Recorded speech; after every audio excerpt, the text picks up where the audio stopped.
મિત્રો પાછલા 3 થી 4 દિવસમાં ગુજરાત કચ્છ સૌરાષ્ટ્રમાં કાળઝાળ ગરમી વરસી રહી છે।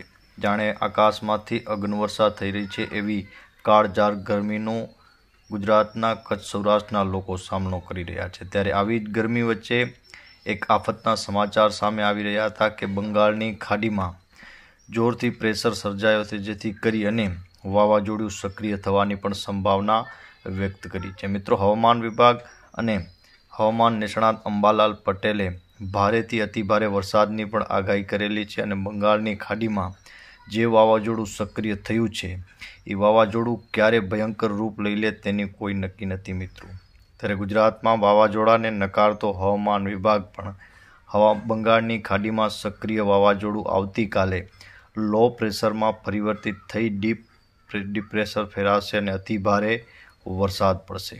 છેલ્લા 3 દિવસથી અનેક જગ્યાએ ગુજરાતમાં આગામી 25 તારીખ બાદ વાવાઝોડાની અસર થશે તેમ જણાવવામાં આવી રહ્યું છે, કારણ કે બંગાળની ખાડીમાં એક સાયક્લોન સક્રિય થઈ રહ્યું છે, જે આવતીકાલે એટલે કે તારીખ 22 મેથી લો પ્રેશરમાં ફેરવ્યા બાદ 24 મે પછી ડીપ પ્રેશર ફેરવતા ભારત તરફ આગળ વધશે। પરંતુ હાલમાં અનેક જગ્યાએ તેમ જણાવવામાં આવી રહ્યું છે કે આગામી 24 તારીખે આ સાયક્લોન ઓડિશાના ઉત્તર પૂર્વીય તટ પર ટકરાશે, પરંતુ હવામાન વિભાગ દ્વારા જણાવવામાં આવ્યું છે કે આગામી 5મી 7 દિવસ આ સક્રિય થઈ રહેલા સાયક્લોન ગુજરાત ઉપર કોઈ અસર થશે નહીં। ગુજરાતમાં ફક્ત હીટવેવની અસર રહેશે। હાલ પૂરતું તો વાવાઝોડાના કોઈ એંધાણ નથી, પણ બંગાળની ખાડીમાં જે સાયક્લોન સક્રિય થયું છે તેનું હાલમાં કોઈ નામ આપવામાં આવ્યું નથી, કારણ કે આગામી દિવસોમાં તેની સક્રિયતા અને ગતિ બાદ તે કઈ દિશામાં આગળ વધશે તે નક્કી કરીને જો આ સાયક્લોન વાવાઝોડામાં પરિવર્તન તો તેનું નામકરણ થશે। હાલ પૂરતું તો વાવાઝોડાના કોઈ એંધાણ હવામાન વિભાગે દર્શાવ્યા નથી, પણ હવામાન વિભાગે આગાહી કરી છે કે તારીખ 22 મે 2024ની આસપાસ દક્ષિણ પશ્ચિમ બંગાળની ખાડીમાં લો પ્રેશરનું ક્ષેત્ર રચાતા તેવી શક્યતા છે। તે શરૂઆતમાં ઉત્તર પૂર્વ તરફ આગળ વધે અને 24 મે 2024ની સવાર સુધીમાં બંગાળની ખાડીમાં મધ્ય ભાગોમાં ડિપ્રેશનમાં કેન્દ્રિત થવાની પણ સંભાવના વ્યક્ત કરી છે।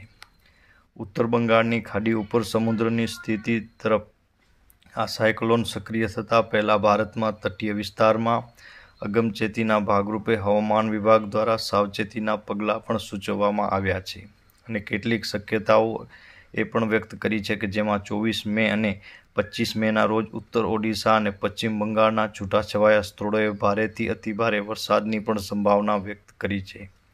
ત્યારબાદ 23 મેની સવારથી મધ્ય બંગાળની ખાડી ઉપર 40થી 50ની પ્રતિ કલાકની ઝડપે પવન ફૂંકાય તેવી શક્યતાઓ વ્યક્ત કરવામાં આવી છે।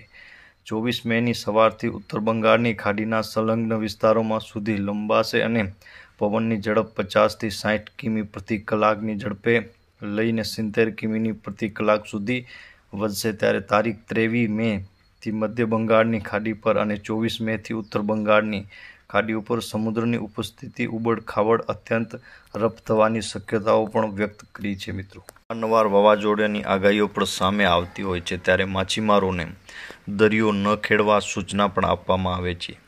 અગમચેતીના ભાગરૂપે હવામાન વિભાગ દ્વારા માછીમારો માટે પણ ચેતવણી જાહેર કરવામાં આવી છે કે માછીમારોને 23 મેથી મધ્ય બંગાળની ખાડીમાં અને 24 મેથી ઉત્તર બંગાળની ખાડીમાં ન જવાની સલાહ પણ આપવામાં આવી છે। ત્યારે દરિયામાં માછીમારોને 23 મે પહેલાં કિનારે પાછા ફરવાની સલાહ આપવામાં આવી છે।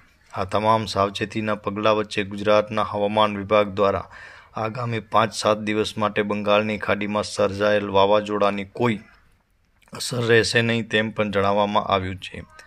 આગલા 7 દિવસ ગુજરાતમાં હીટવેવની અસર છે, ત્યારે આગામી 7 દિવસ ગુજરાતમાં ફક્ત હીટવેવની અસર રહેશે અને ઉલ્લેખનીય છે કે અનેક હવામાન નિષ્ણાતોએ જણાવ્યું કે બંગાળની ખાડીમાં સર્જાયેલ વાવાઝોડાની અસર ઓડિશા, મધ્યપ્રદેશ, મહારાષ્ટ્ર અને ગુજરાતમાં પણ રહેશે, જેથી ગુજરાતમાં 100 કિલોમીટર પ્રતિ કલાકની ઝડપે પણ વધુ ગતિએ પવન ફૂંકાવા સાથે ભારેથી અતિભારે વરસાદ થવાની પણ સંભાવના વ્યક્ત કરી છે। મિત્રો, પણ આવનારા સમયમાં ગુજરાતમાં હજી હીટવેવની આગાહી 7 દિવસ માટે આપેલી છે અને અત્યારે જ્યારે ગુજરાતમાં એકદમ કાળઝાળ ગરમી વરસી રહી છે, ત્યારે આકાશમાંથી જાણે આગના ગોળા પડી રહ્યા હોય એવું વાતાવરણ દર્શાઈ રહ્યું છે।